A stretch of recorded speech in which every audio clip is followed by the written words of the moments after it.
Among the seasoned professionals who played a major role in accurately fixing the dates of occupation for the Poukawa Valley was Dr. Thomas Athol Rafter, nuclear chemist who held a BSc 1935, MSc 1938, and an OBE 1958. One of the old school of true New Zealand scientists who religiously adhered to the now extinct scientific approach, unlike the more modern replacements who are obliged to deliver up only highly sanitized, politically correct, cultural Marxist, tampered with results if they are to remain in their jobs. It seems a scientist's selling ability matters most. Gaining funding and successfully delivering results that generate more funding is vital to career development. And since the New Zealand government controls the money, grants to universities, NGOs and its own departments, the government gets and selects what it wants. Scientific, archaeological or historical truths are now very rare commodities in New Zealand and are about as available as the rare earth metal unobtainium. In August 1948, as a result of a cabinet decision to establish a group of scientists in the DSIR to undertake nuclear research, Rafter was sent to study at the Massachusetts Institute of Technology and Columbia University in New York, and to visit nuclear establishments in the US, Canada and England. After returning, he began to develop the new technique of radiocarbon dating, which relies on detecting the residue of a radioactively unstable form isotope of carbon-14, in organic materials. He initially used it to measure the ages of volcanic ash showers. The original paper on radiocarbon dating, published by Willard Libby in 1949, gave very little detail and used a method based on counting solid carbon-14. However, the process was so tedious and difficult that Rafter, DSIR physicist Gordon Ferguson and their assistants decided to investigate gas counting techniques. After several months of frustrating work, they developed a technique using carbon dioxide gas, which provided radiocarbon age measurements to better than plus or minus 50 years, a major achievement for that time. He and his staff collaborated closely with New Zealand archaeologists in the dating of samples. Displayed are some of the many C14 results of very ancient human occupation in the Poukawa Valley of New Zealand that he and his staff found after very careful work at the DSIR Radiocarbon Laboratory. These results have never been scientifically refuted, although present-day trolls at the gate within the Nouveau Radiocarbon Dating Laboratory use a series of tactics to dissuade the very rare individuals who, by happen chance, have stumbled onto some of the true results from scrutinizing or believing them. Amongst other ploys, lab management cite the newly imposed current reporting conventions criteria and infer that the 50-year-old results are somehow unreliable, this claim having no scientific credibility. The results that you have for the Poukawa samples were made in the early days of radiocarbon analysis. Sample data was produced using different standards and reported according to standard methods used by the laboratory before there were agreed reporting conventions for radiocarbon analysis. However, because the samples were large, the presence of contamination was not as crucial, as it would not have greatly impacted the way in which the samples were measured at the time. We have recently re-evaluated and subsequently recalculated and corrected our original data to align with current reporting conventions. As a result of the corrections, some sample results can change by several hundred years from the original result. plus or minus several hundred years does not affect the implications of a 7,000-year result.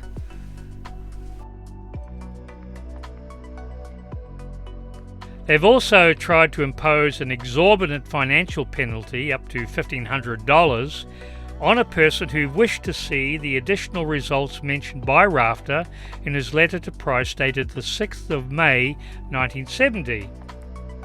After 3 futile attempts to get the 50-year-old on-file information, the inquirer had to resort to an Official Information Act request. With Dr. Rafter at the helm of the Institute of Nuclear Sciences, Russell Price could rest assured that his 25 years of hard-won research results at Poukawa were well supported by science, both in terms of tephra ash band stratification evidence and C14 results. However, in the turbulent political era of the mid-1970s and beyond, that was about to change, and his indisputable, scientifically obtained results graduated to becoming a most unwelcome find.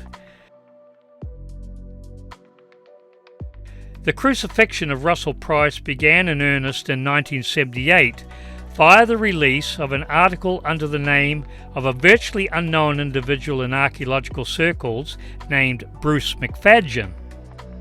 McFadyen had visited Poukawa in 1973, and his 1978 report was based on that visit. In 1973, McFadyen was only qualified as a surveyor. He also held a MA in environmental anthropology, as opposed to physical anthropology, often referred to as social anthropology, and frequently criticized for its cultural Marxist rhetoric.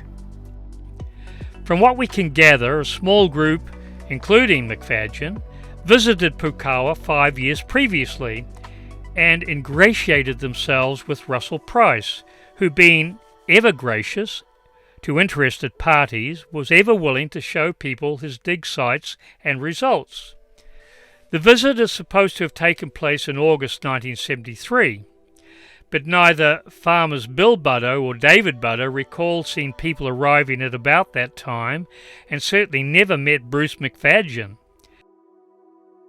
As it turns out, by 1970 the leading lights of Victoria University Geology Department had visited Russell Price's sites and were unanimous that Price was correct. These individuals were Dr. H. Wellman, Dr. B. Kern, and Dr. C. Vucetic, also supported by pedologist Dr. A. Puller.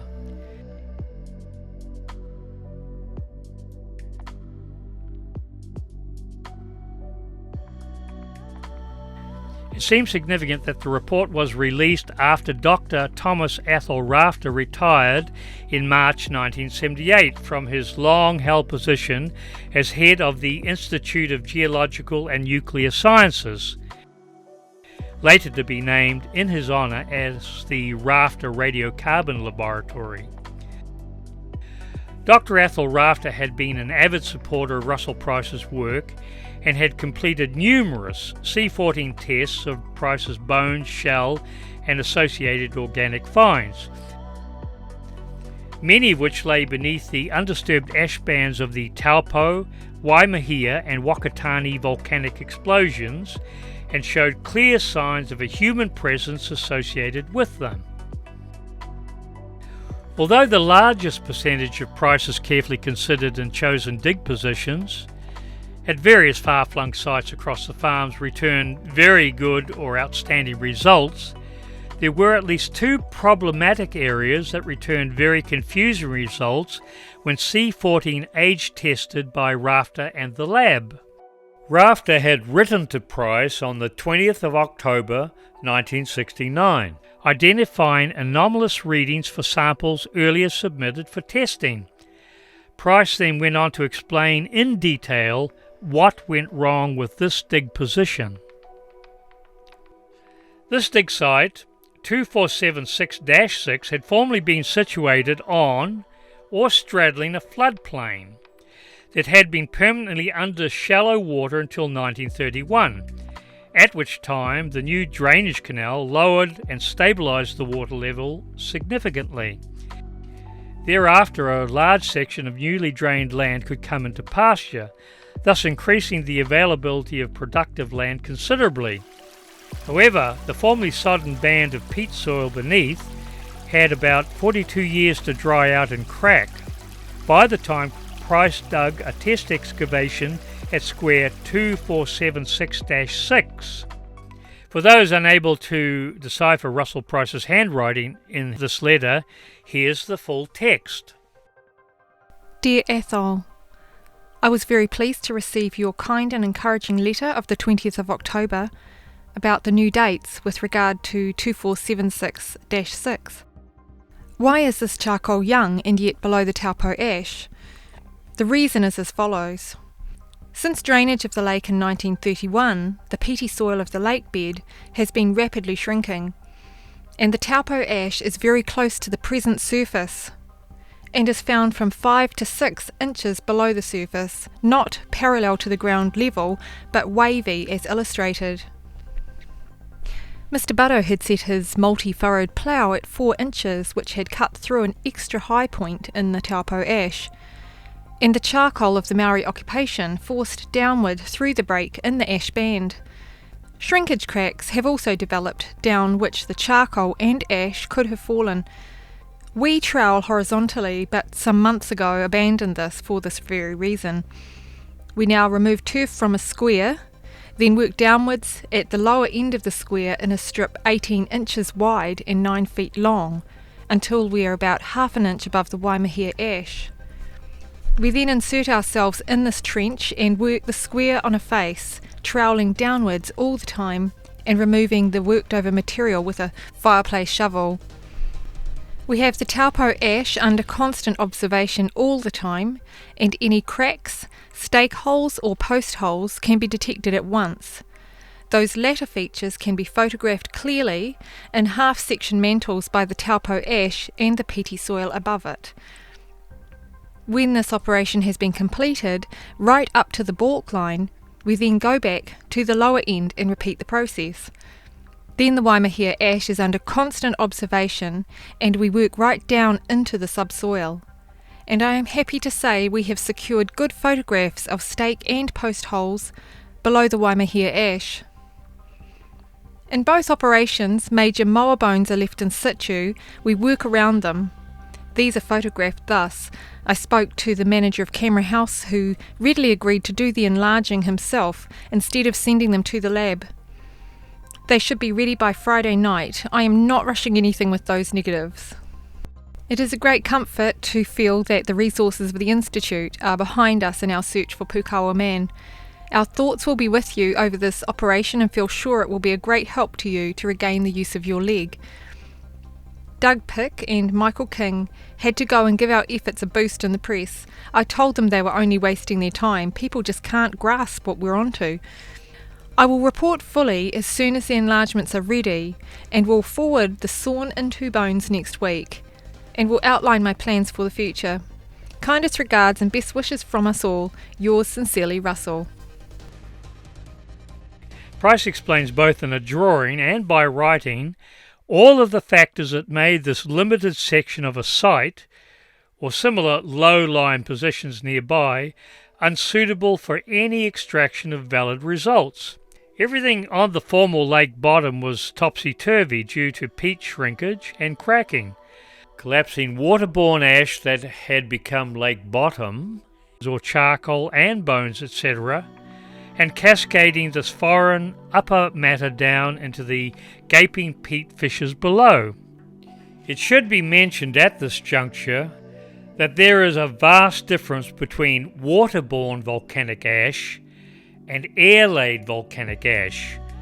McFadgen here is trying out a sleight of hand trick to dupe everybody into thinking that the two types of ash layers, waterborne and air-laid, are all cracked and able to allow significant organic materials to fall into deeper recesses under the ground. This is clearly not the case. The air-laid tephra, or volcanic ash, sets like solid concrete, and anything found beneath those layers has sat there in situ since before the ash fell. It is easy to see that air-laid ash is undisturbed, due to the fact that the lowest section of it is made up of heavier particles, graduating upwards to talcum powder dust at the upper levels. It is very easy to detect it has never been disturbed. Waterborne ash is very different in its consistency, as larger particles become mixed with smaller particles, and all have been water rolled, rounding out the edges. Shame on you, Bruce McFadyen, for trying this dirty trick on the New Zealand public in order to dupe them into believing that all the ash bands throughout the entire valley, whether waterborne or airborne, were disturbed, broken and fissured, which was clearly not the case. The former lake bottom site, drained of water in 1931, was an obvious non-event region for valid archaeological results and was abandoned accordingly.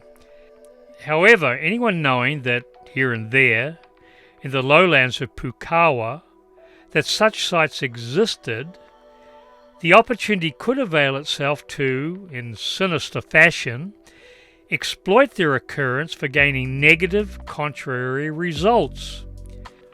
Such results could be, by innuendo and false association, used to unfairly reflect upon and represent the totality of Price's 25 years of careful archaeological work. Price certainly had naysayer enemies within the archaeological establishment, ever willing to torpedo his amazing work and discredit his finds. This appears to be what happened. By the time McFadyen and his entourage commenced their digs at Poukawa in 1973, Price's letter exchange with Rafter had sat within government department records for 4 years and could well have been seen or shared by many government employees.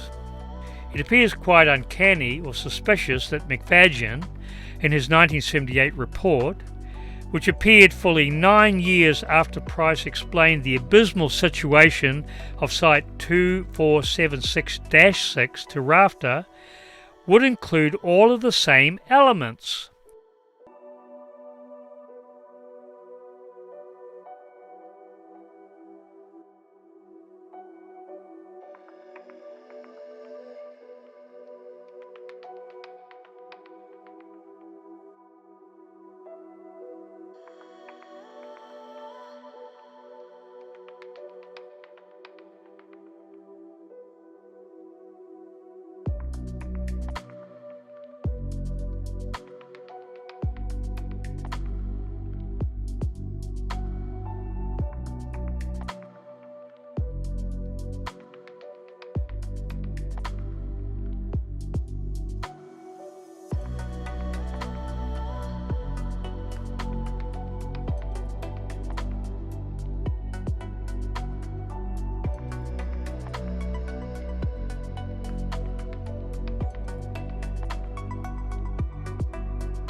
Both Price's earlier account and McFadyen's latter one, 9 years after the event, speak of the effects of the 1931 drain, the peat drying out, and cracking below ground, cracks coming through the taupo ash band layer, allowing surface charcoal or sundry objects to tumble down into and through the fissured peat, the effects of Mr. Buddo's multi-furrowed plough, cutting through the top surface and into the taupo ash layer, thus spreading some to the sides, etc. Whereas Price saw no merit in continuing with such a site and abandoned it, McFadyen chose such a site for his archaeological probe that had exactly these negative attributes. McFadyen's results were solely his own and had no association with Price's sites or the scientifically arrived at conclusions derived from them.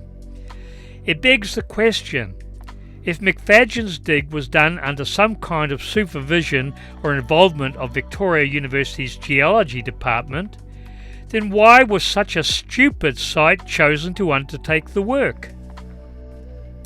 Price and his colleagues sought out only locations where the friable topsoil section, the Taupo subsurface ash band, the peat soil band, the Waimahia ash band or further peat and blue pug layers at lower levels lay undisturbed. As a precursor, when commencing a dig, they meticulously inspected the Taupo tephra band's surface to ensure no cracks were visible before descending down further through subsequent layers. The exact positions of items of interest such as moa bones and other artifacts at every level were recorded in the on-site logbooks.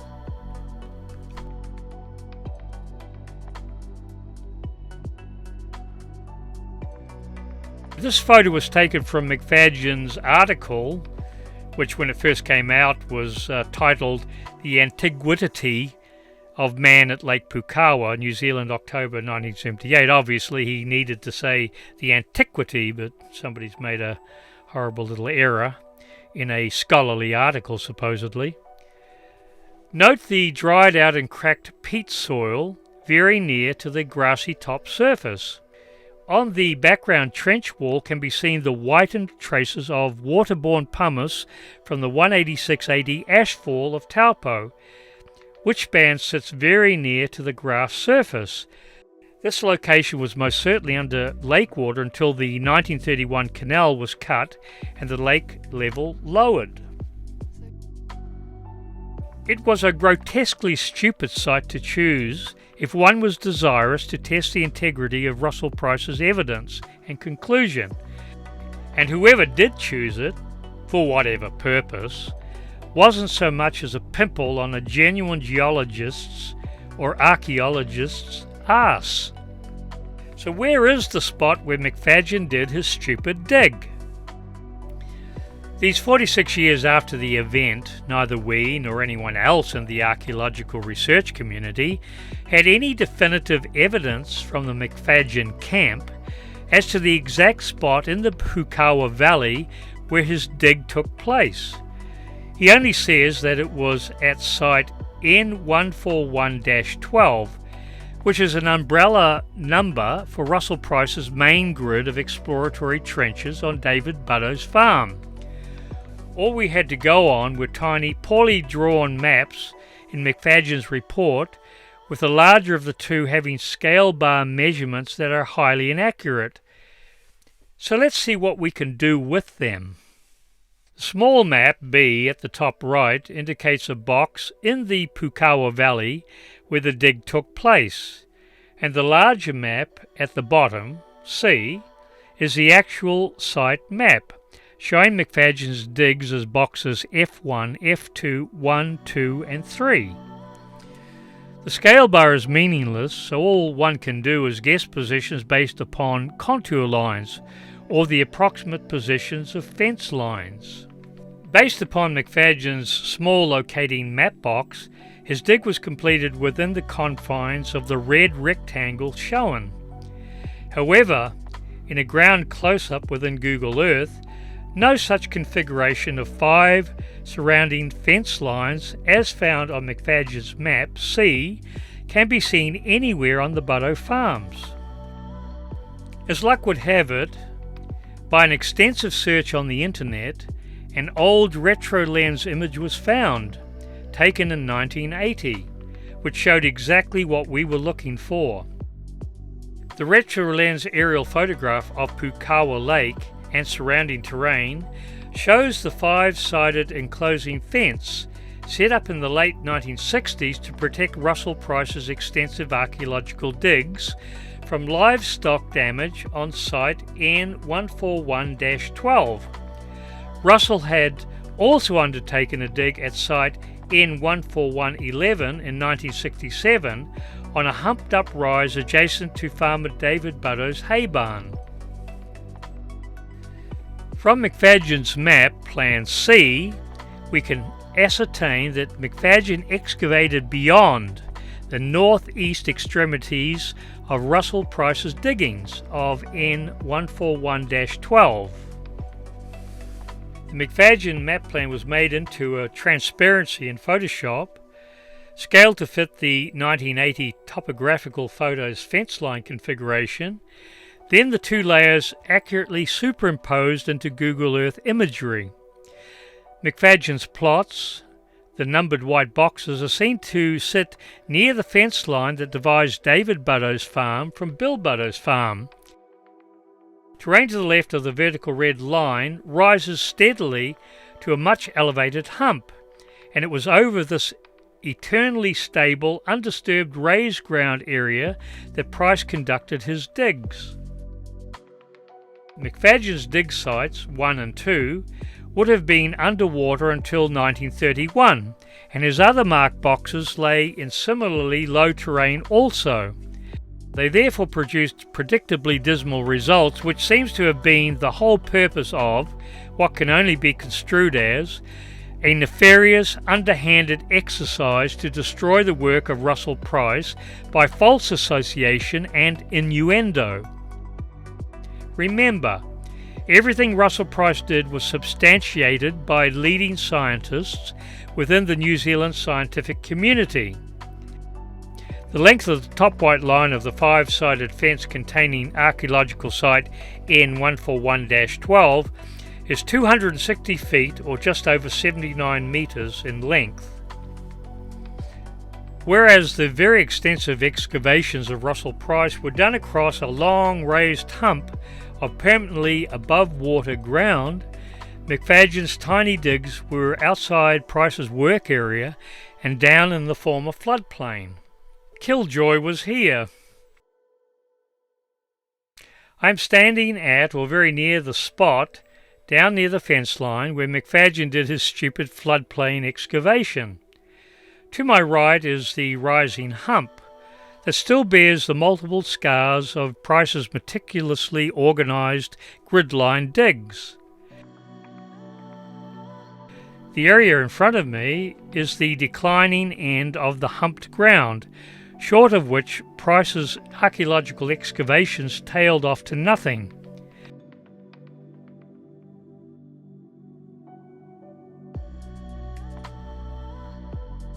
McFadyen's stupid dig was external to Price's extensive excavation area and had nothing in common with Price's work. As can be seen from McFadyen's map, his main archaeological probe, 1 and 2, was taken on low ground near the fence line, whereas the comprehensive digs of Price were on permanently high ground descending downwards to lower ground via long trenches. By this means, Price achieved full cross-section results overall, including at least 2 low-ground former wetlands fissured peat results, similar to what McFadyen found in his much later, very limited probe. Russell Price saw this humped-up spur jutting into the lake as a likely spot for ancient trapping of large wetland birds, including swans, etc., and some moa. His decision to dig here was based upon several decades of studying the Poukawa Valley topography and expert knowledge gained at 4 other digs he'd conducted around the valley. As can be seen from this August 2019 picture, lake waters can still lap the fence line. Before 1931, when the large drainage canal was completed, lake waters extended well beyond the fence and field, and the shoreline was further up the sides of the raised ground peninsula jutting into the lake. When the canal was completed in 1931, the lake dimensions were reduced from 635 acres down to 280 acres. Lake Poukawa's water level was dropped 6 feet in height, bringing into cultivation 3,500 extra acres.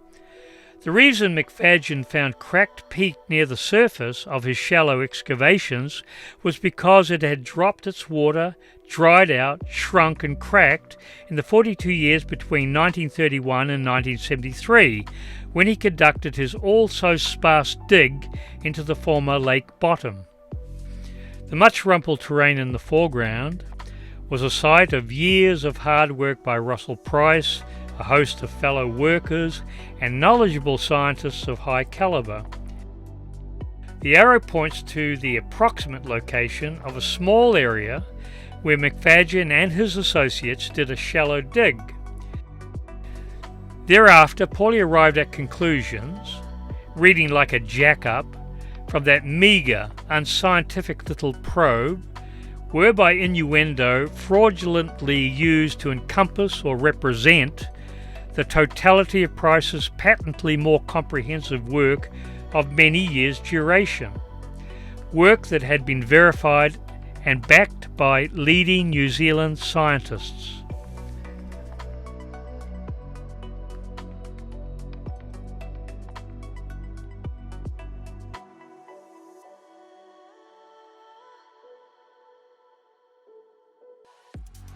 False attribution can refer to misattribution in general, when a quotational work is accidentally, traditionally, or based on bad information attributed to the wrong person or group.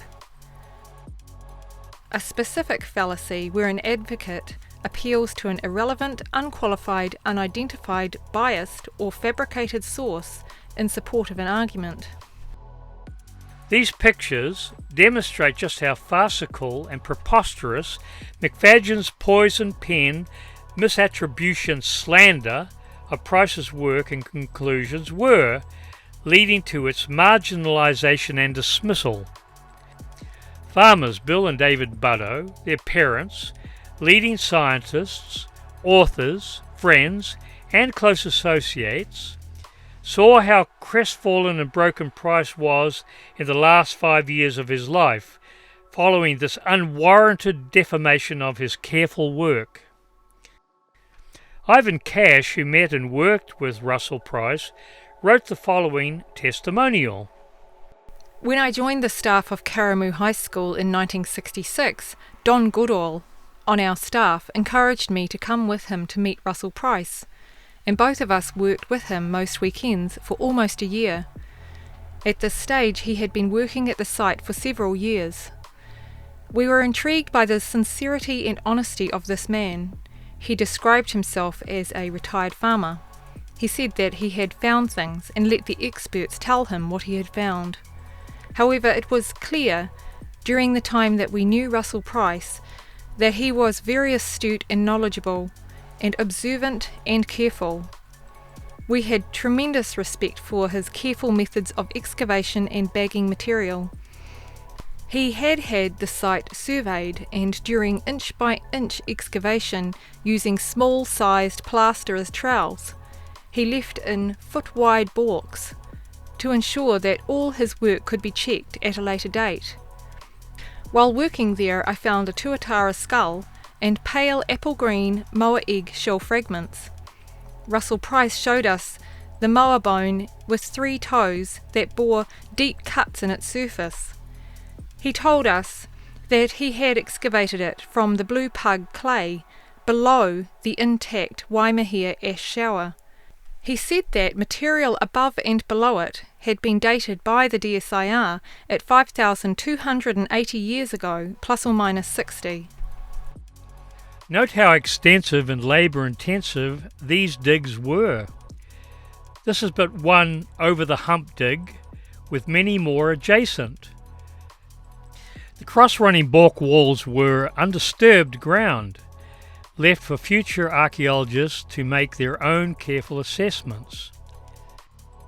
Although Price's deep excavated holes were infilled to protect the site, the balk walls remain to this day, offering the opportunity for professionals in the fields of archaeology, geology and tephrostratigraphy, etc., to return to the site and draw their own conclusions. McFadyen's dig, along with his conclusions, was superficial and scientifically scandalous, whereas Price's many digs were deep, comprehensive, and the information derived scientifically profound. This is farmer David Buddow. Amidst the demarcation stakes and section locating pegs of Russell Price's massive dig.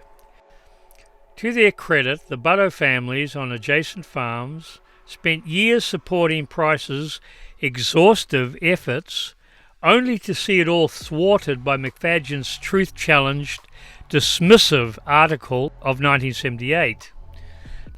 Thereafter, those who had worked closely with Price smelled a rat in realizing just how entrenched, determined, and vicious the academic adversaries opposing Price's findings truly were.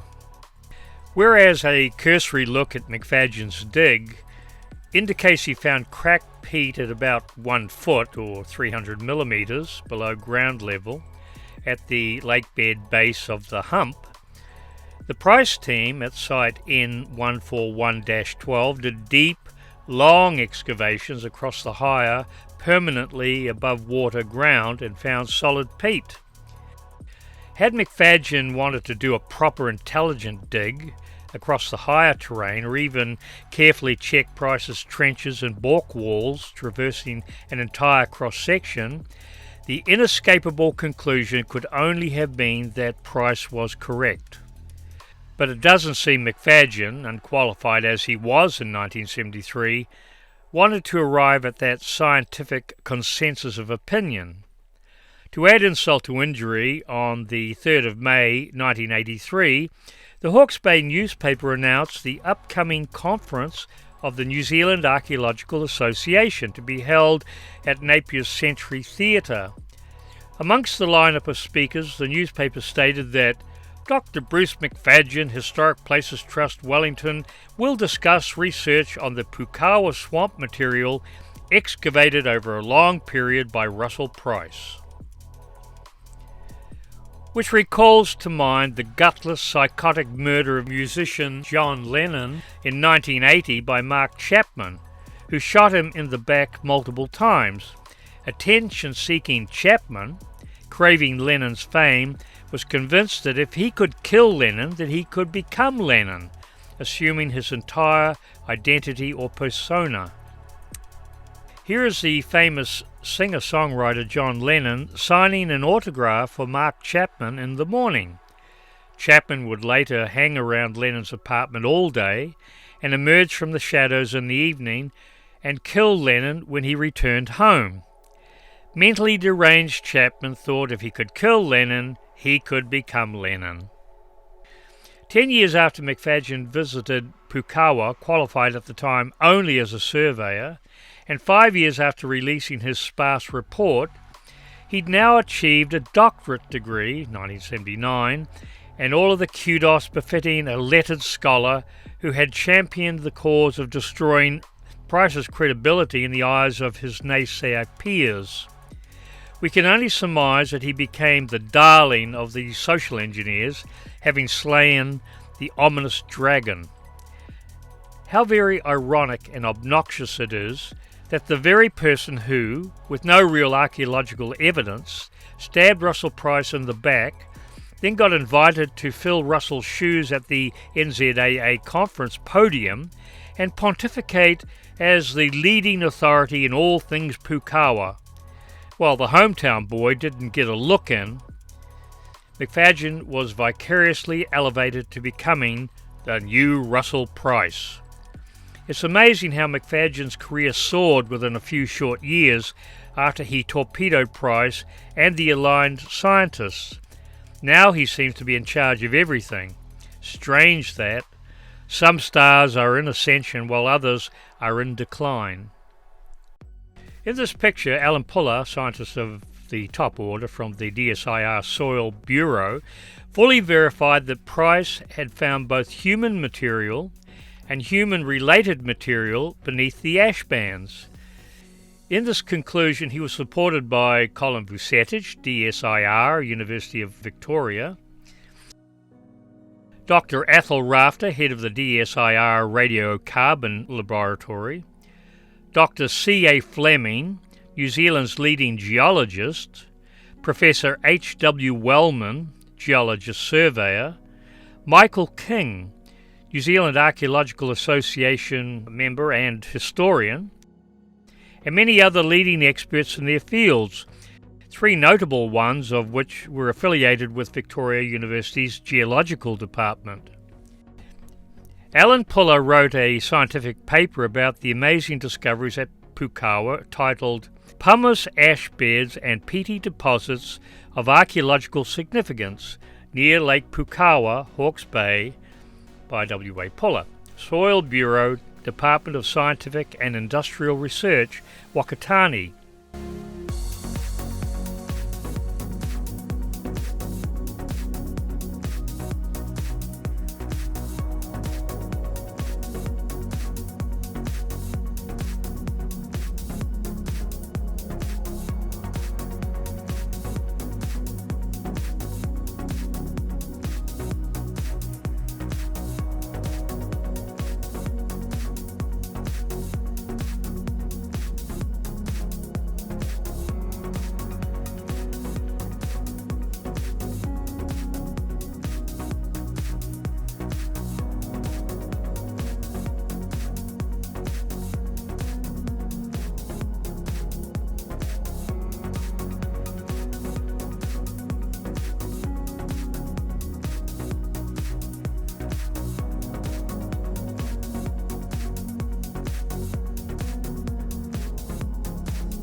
Tragically, when one enters this title into internet search, no link takes one to a digital copy, but instead delivers up McFadyen's scientifically defunct, misspelled, Antiquity of Man at Lake Poukawa.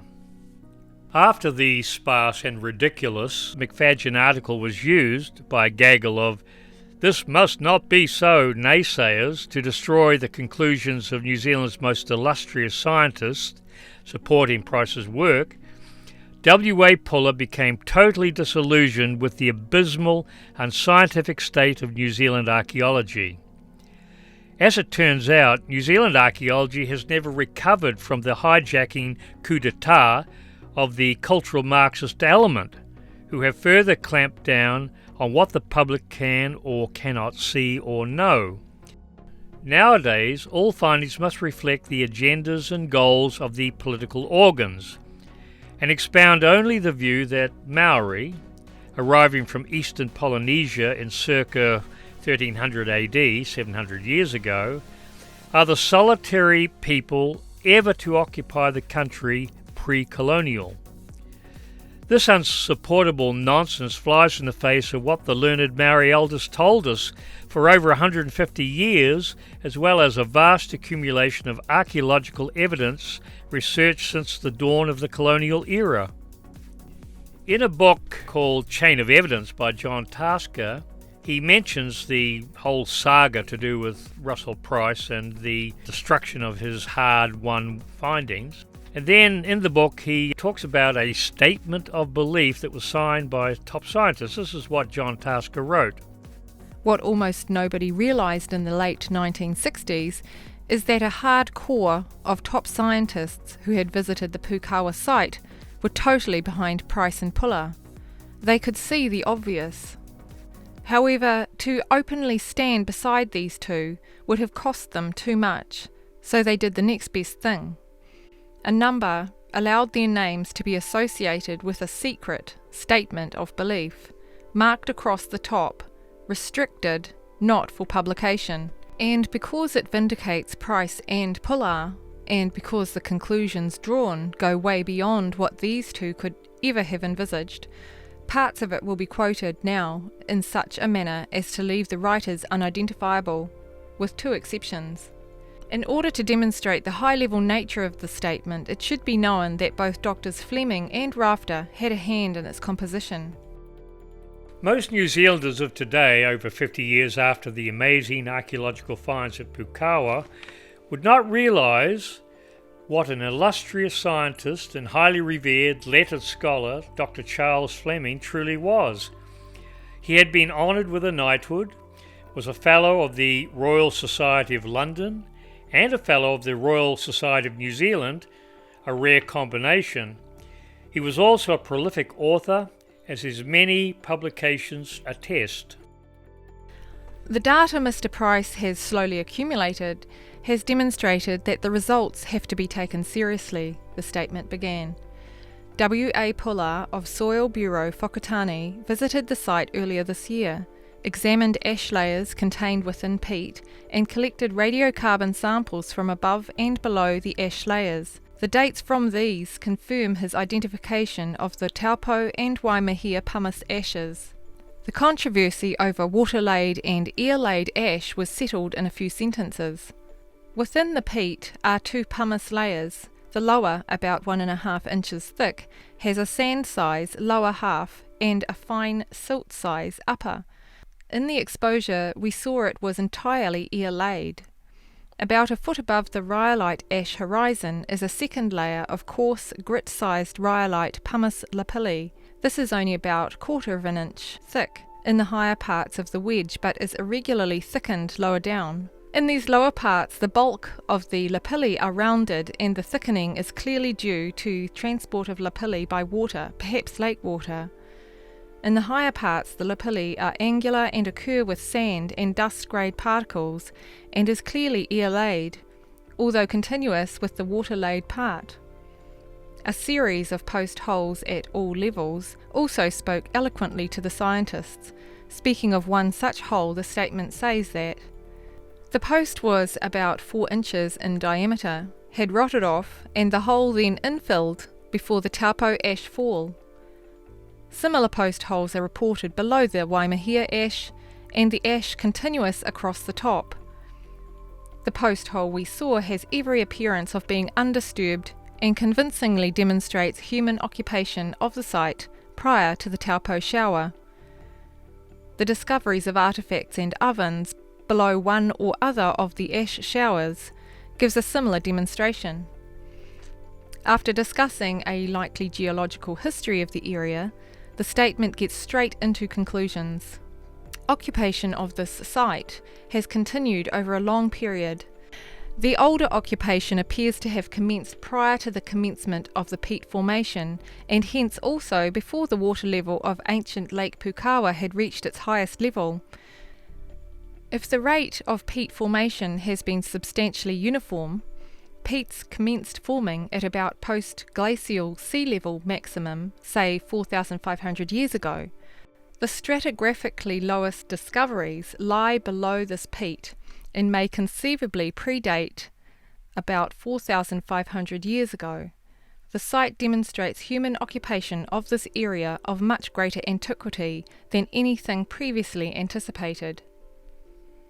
It does not yet, however, demonstrate anything about the ethnological relationships of the earlier inhabitants and the later Maoris, although the stratigraphically lowest material is all of a flake nature. Artifacts of this type are cosmopolitan and persisted in the Neolithic cultures, so do not necessarily indicate a Paleolithic culture. This is a most interesting document, its chief significance being that 4 preeminent scientists of the day saw fit to formalise their concurred view of the implications of Price's work at Poukawa. There are criticisms, of course, and even charges of forgery against the paper, but these charges are baseless and cannot be sustained. Here is the untitled and unsigned copy of the Statement of Belief.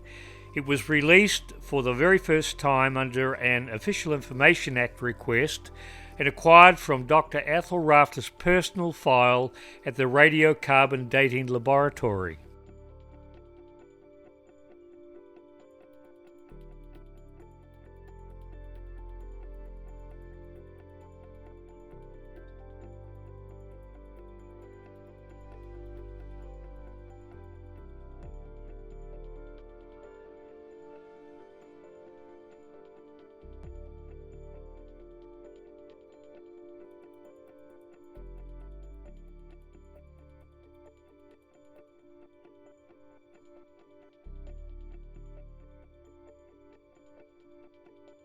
Enter Dr. Bruce McFadyen and his team, made up of members of the Victoria University Geological Social Club and the Wellington Archaeological Social Club. And note that McFadyen was only qualified as a surveyor in 1973 when he did his dig at Poukawa. Tasker, in his book, as so many others have done, goes on to demolish the credibility of Bruce McFadyen.